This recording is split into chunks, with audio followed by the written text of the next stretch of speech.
What up, Marsh pod? We're getting a Roman edition for this Friday pod. You're sick of me already. 3 pods in 1 week. Um, Appreciate you guys. I think we hit a pretty good milestone. I want to say this real quick.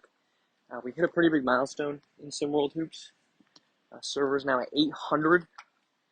And so just want to take a second and say thank you to every single one of you that has been involved in this project, that has joined this world. That is all organic. That's non-promotional. So that means that people are joining because people like you that are listening to this right now are telling other people to join. And so for that, thank you. Sincerely, we appreciate you being here. We're excited that you're here, and we're excited for the future. Just got done watching Indy Stripes fall to the AT Aliens in a shocking loss. Bob and I were on the call and constantly it felt like Indy was going to come back, and they never did. They did come back. They did lead briefly, late second quarter, but then the start of the third, AT Aliens, DeMario Duval scored. I think he scored 4, and I think it was a Mahmoud 3, and Mahmoud hits a massive 3. So it was that one in the third that put it up by 10. That was a 9-0 run in the third quarter. And then he hit a late 3 when the game was, I think, 6 or 7. He hit another one, and then he hit the last 3 that put him up by 16 and basically put it away. But this was a shocking win for AT Aliens. Both teams needed it. We've seen this before. We're going to start seeing a lot of it. We're going to start seeing a lot of games in which both sides of the house really need a win. We're recording this before the conclusion of Yacht Club Beast of the East, so AT Aliens might not be the 8 seed. It doesn't really matter who's in the 8 seed right now, because we've still got 10, 11 games for most teams, so that's going to change inherently. But this continues to be a really frustrating season, I think, for anyone that wants to watch and roots for Indy Stripes, or if you're, of course, on the team.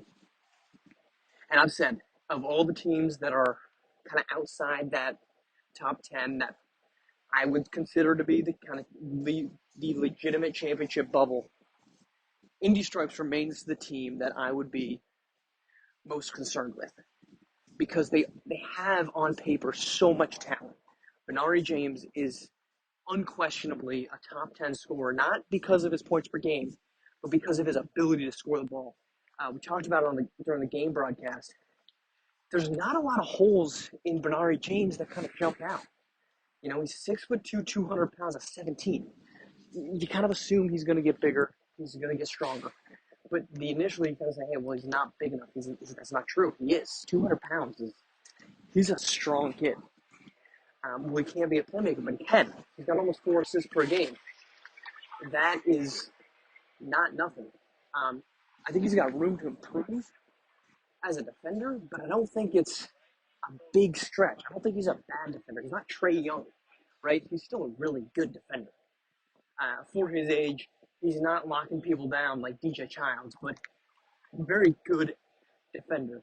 But he's got all the pieces that you would want to see from somebody that's going to be able to be great at the next level.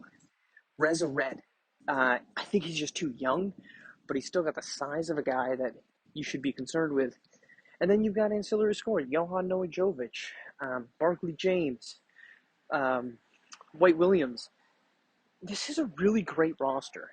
And to see them now at 9-12, it's extremely disappointing. Said it at the top of the broadcast that these two teams, there was a truth and a lie in the fact that both teams were 9-11, 2 games under 500 to start the game. I still believe that the truth is that the AT Aliens are about that. They're a 500 basketball team. But the lie is that the Indy Stripes should be a lot better than they are. And they just continue to be disappointing in that aspect. Now, why does it matter? Well, the first reason it matters is because I don't think they're going to make the playoffs. Well, they're not going to make the playoffs if they keep playing like this. And their margin for error continues to get smaller. I think there's a very real chance, and this shouldn't be breaking news, but there's a very real chance that they don't make the playoffs. And I think that percentage point is about 65%. I would not be shocked at all, because the conference is so deep. And Bob mentioned it on the broadcast, and he's spot on. Every single team in that conference obviously mathematically is still alive, but talent-wise, the North has won their last two. I think they're 3.5 games back. That's not insurmountable. It's a tough one to get up and over, but it's not insurmountable. Philadelphia Elite came in, I think, 1 or 2 games back, and they just had a huge win over H-Town. So Indy's just not getting these wins at times when they 100% absolutely need to. That, to me, is what's most concerning about this. That's what's concerning about this team when you try to project them out. Are they going to be able to get wins when you need them to? Thus far, they haven't done that. They've simply fallen down when they've been in moments where they should be standing out. And so this is the latest example of it. The margin for error, I think, is gone. Indy Stripes is going to be 3 games under 500 now. I think you probably need to make the playoffs at 500. They've got, I think, 11 games to go. So they have to finish in these final 11. They have to go, 7-3 to be above 500? They haven't shown us at any point in the season to be a 70% winning percentage team at any given time. Keep this in mind. Run DMV is 9-3 in their last 12. We haven't really seen a team outside of those elite teams win 7 of 10. And that's what Indy Stripes is going to have to do to make the playoffs. I don't think they've done that. I don't think they're going to do that because they haven't shown us they can. If they get in, they're dangerous.